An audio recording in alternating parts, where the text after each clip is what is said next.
培養人民素養，聯繫國家未來。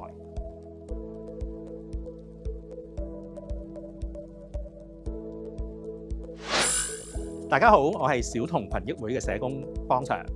我哋經常都聽到話咧，香港係一個好多元文化嘅地方。喺學校裏邊咧，如果有100位同學咧，其實大概就有95位同學係會講中文，而有5位嘅同學咧就係嚟自唔同嘅族群。讓我哋咧分享下 Asher 同埋 Karen 嘅故事。Asher 咧係嚟自巴基斯坦嘅同學，每年咧佢哋都會慶祝開齋節。呢一個咧係一個好特別嘅節日嚟㗎，大家咧會喺早上去到清真寺咧就一齊祈禱，然後咧佢哋就會將食物同埋錢咧就會捐俾有需要嘅人。之後咧一家人就會走埋一齊，喺夜晚咧就會享用豐富嘅餐點，分享佢哋嘅快樂，就好似咧華人慶祝佢哋新年食團年飯嘅時候咁樣。而 Karen 嘅家庭咧就係嚟自印度，有一年咧佢就邀請咗我去佢哋嘅屋企嘅排燈節。嗰一日咧，佢哋屋企咧就佈置咗好靚嘅燈，成間房咧都佈置得好繽紛，好多好靚嘅燈飾，俾人一種好溫暖同埋好幸福嘅感覺。佢哋咧仲預備咗好好食嘅薄餅，同埋佢哋印度嘅咖喱角。今日我諗起咧，都依然係好回味。各位同學，大家有冇試過唔同地方嘅嘢食呢？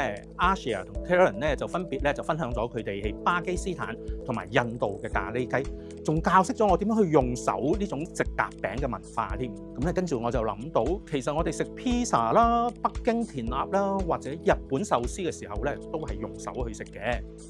原來世界唔同地方都係有呢一種習慣，跟住我就覺得唔係一件咁陌生嘅事啦。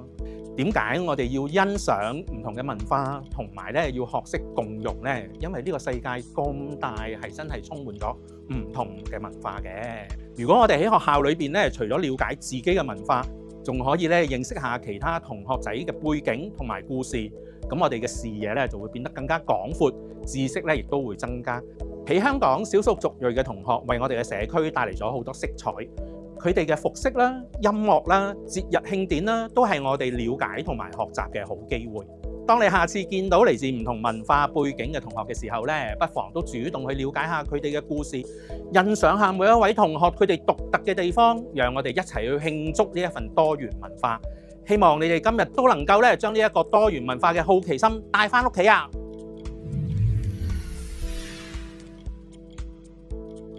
同學仔，考你。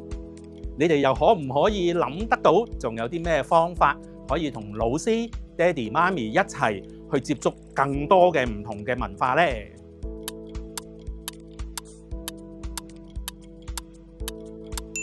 各位同學，我哋可以咧邀請大家嘅爹哋、媽咪，又或者老師咧去組織一次社區嘅導賞，大家走訪唔同嘅宗教場所，例如教堂或者廟宇啦。